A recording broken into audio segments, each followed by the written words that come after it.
The crystal glasses clinked as Dad stood to make his birthday speech. The grand ballroom of the Wellington Hotel sparkled with old money and older prejudices, filled with board members of Chen Global Industries who'd watched me grow up and, according to my father, grow disappointing. 60 years, Dad began, his silver hair catching the chandelier light. 30 of those building this company from nothing. 20 of those hoping my daughter would follow in my footsteps. He paused, his eyes finding me in the crowd. And 10 accepting that some dreams die hard. I gripped my champagne glass tighter, the stem threatening to snap under my fingers. Next to me, my mother touched my arm gently, a gesture that had become routine during Dad's public disappointment speeches. But we're not here to dwell on failures, he continued, raising his glass. We're here to celebrate success. To proper business degrees, proper corporate ladders, and proper. James. A voice cut through the room like a blade through silk. Mrs. Wei, the longest-serving board member, had risen from her seat. I believe we have some business to attend to before your speech continues. Dad's smile faltered slightly. Sarah, surely business can wait until... It cannot. Mrs. Wei's tone left no room for argument. She nodded to her assistant, who began distributing blue folders to every guest. I received mine with trembling hands, recognizing the corporate letterhead I'd grown up seeing on Dad's desk.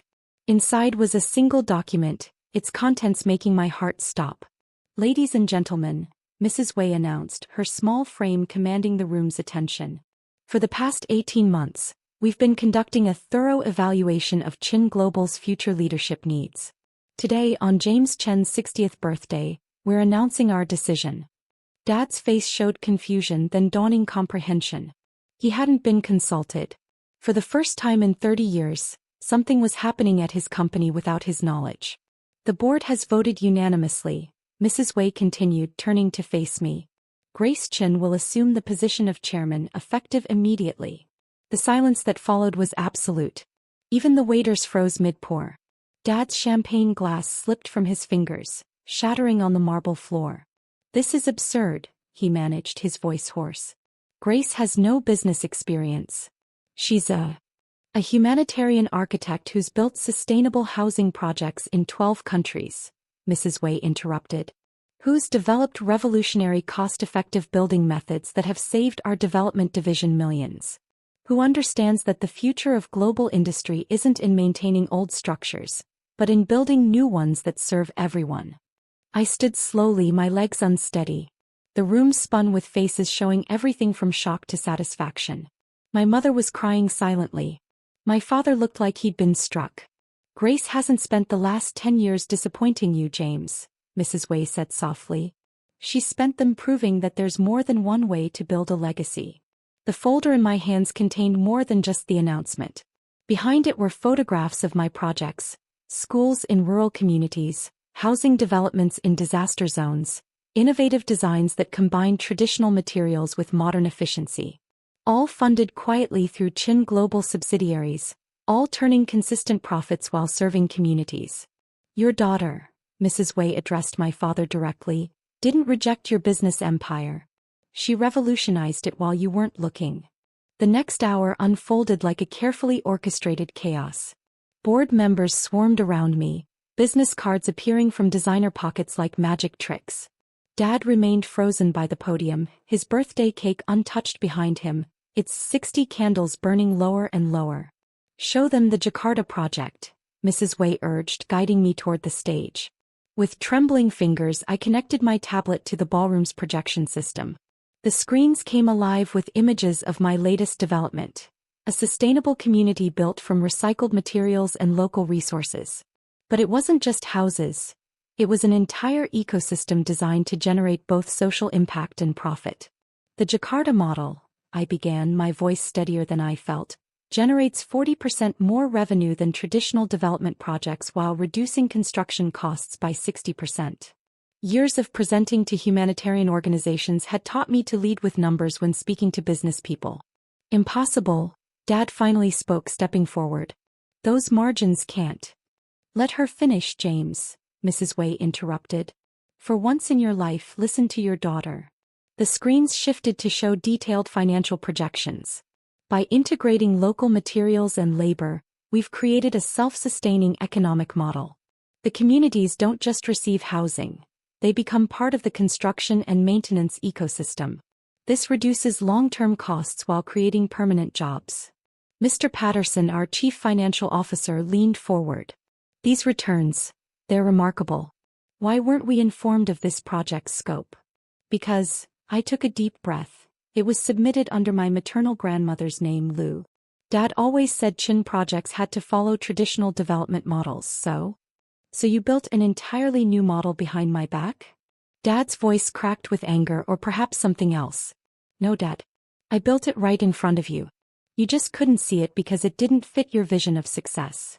The screens filled with more projects. Solar-powered schools in Ethiopia that doubled as community centers after hours, generating rental income. Flood-resistant housing in Bangladesh that included microfinance opportunities for residents. Each project combining humanitarian goals with solid business principles. For 10 years, I continued, my confidence growing, you've called me a disappointment because I chose architecture over business school. But what you never understood was that I didn't choose between helping people and making money. I figured out how to do both. Mrs. Wei stepped forward, addressing the room. Chen Global's future isn't in competing with traditional development corporations. It's in redefining what development means. Grace hasn't been failing the company's legacy, she's been building its future. My mother had made her way to Dad's side, her hand on his arm. I could see the tension in his jaw, the struggle between his pride and his prejudices playing out across his face. The board's decision wasn't made lightly, Mrs. Wei continued. We've spent 18 months analyzing Grace's projects, studying her methodologies and projecting future applications. The unanimous vote reflects not just our confidence in her vision, but our recognition that the industry itself is changing. And my role? Dad's question cut through the murmurs. Am I to be quietly retired? That, I said, meeting his eyes, depends on you. These projects succeed because they combine innovation with experience. New ideas with proven wisdom. I took a deep breath. I don't want to erase your legacy, Dad. I want to build on it. The silence that followed felt eternal. Around us, birthday celebrations had given way to impromptu business meetings as board members pored over my project data. The cake's candles had burned out, wax pooling on the pristine frosting. The following morning I arrived at Chen Global's headquarters at dawn. The security guard did a double-take. I hadn't been allowed in the building since rejecting my place at business school a decade ago.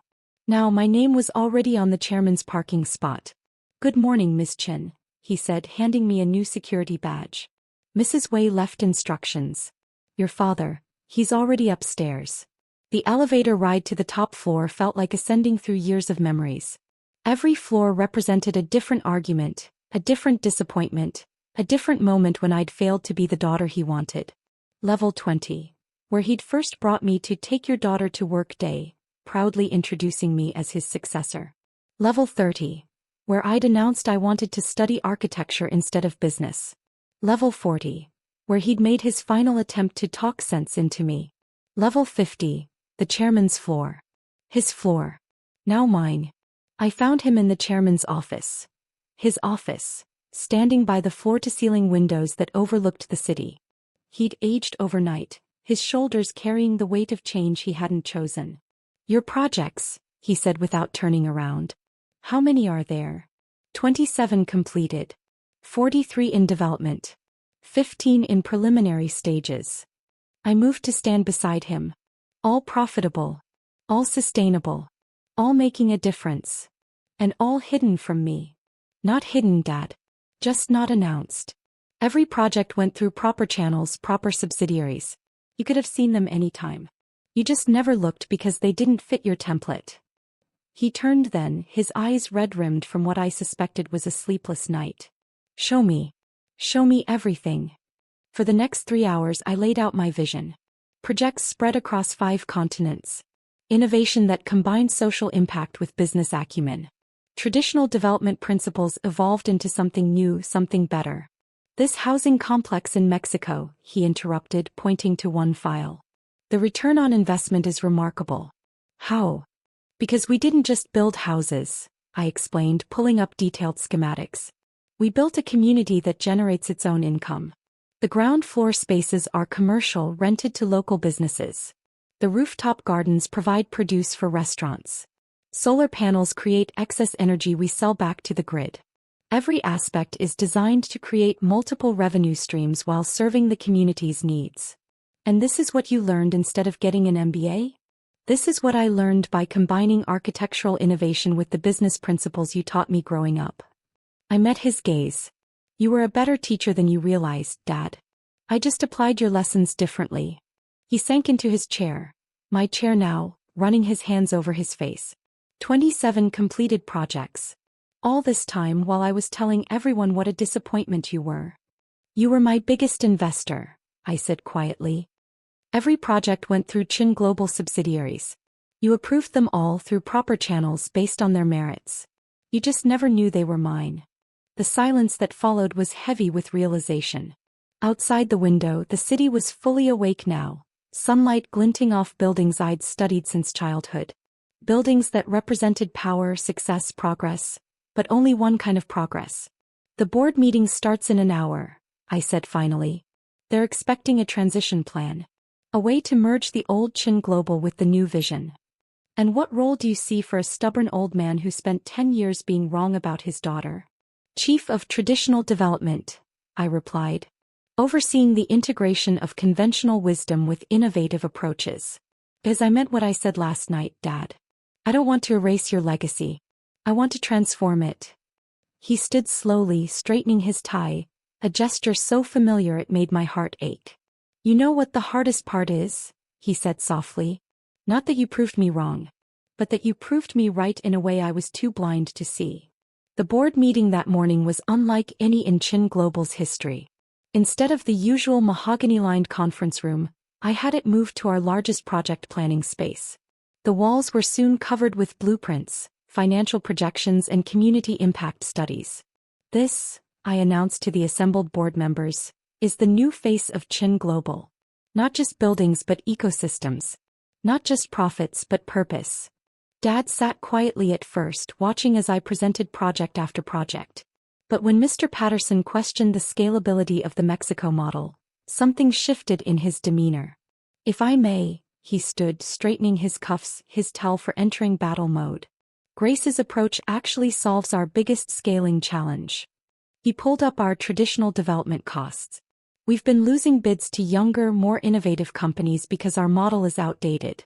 But look at the Jakarta numbers again. For the next hour, I watched in amazement as my father, the man who'd called me a disappointment just yesterday, defended my vision with the same ferocity he'd once used to condemn it. The Chen method, he declared, making my heart skip a beat at his use of my name, isn't just about building structures. It's about building sustainable economies within those structures. Something I should have seen years ago. Mrs. Wei smiled knowingly. That's precisely why we've spent 18 months preparing for this transition. Grace's projects haven't just proven profitable. They've shown us the future of global development. During the lunch break, I found myself in the employee cafeteria, a space I'd never been allowed to enter as a child. Dad's rules about maintaining hierarchy had been strict. Now, watching junior architects and veteran executives sharing tables, discussing projects, I saw another opportunity for change. Your father never ate here, a voice said behind me. I turned to find Maria Chen, my mother, holding 2 coffee cups. He said leaders needed to maintain distance. How did you know about my projects, Mom? I asked, accepting the coffee. All these years. She smiled, the same smile I'd seen every time Dad had criticized my choices. Who do you think suggested using your grandmother's name for the submissions? I knew your father would never look closely at anything that didn't fit his vision. But I also knew that someday the results would speak louder than his prejudices. Mrs. Wei knew too?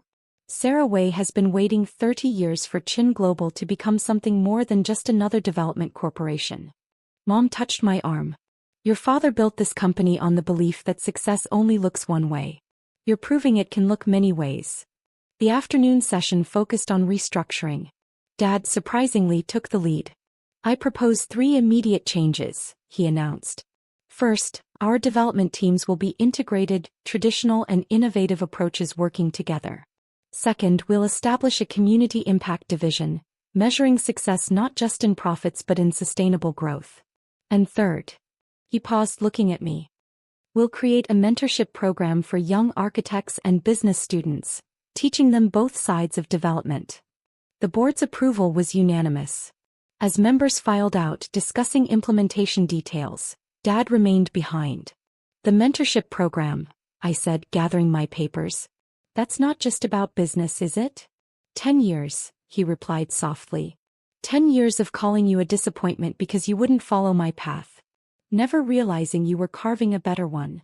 He straightened a blueprint on the wall, one of my earliest designs. How many other brilliant minds have we lost because they didn't fit our narrow definition of success? It's not too late to change that.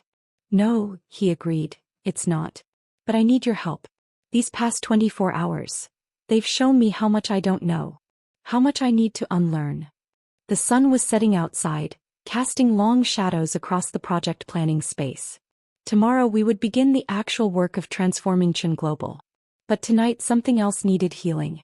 Dad, I said, would you like to see my current project site? The one here in the city. He looked surprised. You're building something here? A community center. In the neighborhood where you grew up. Where grandfather had his first construction business. His eyes widened. The old district? But that area needs exactly what Chen Global should be providing, development that serves the community while generating sustainable growth.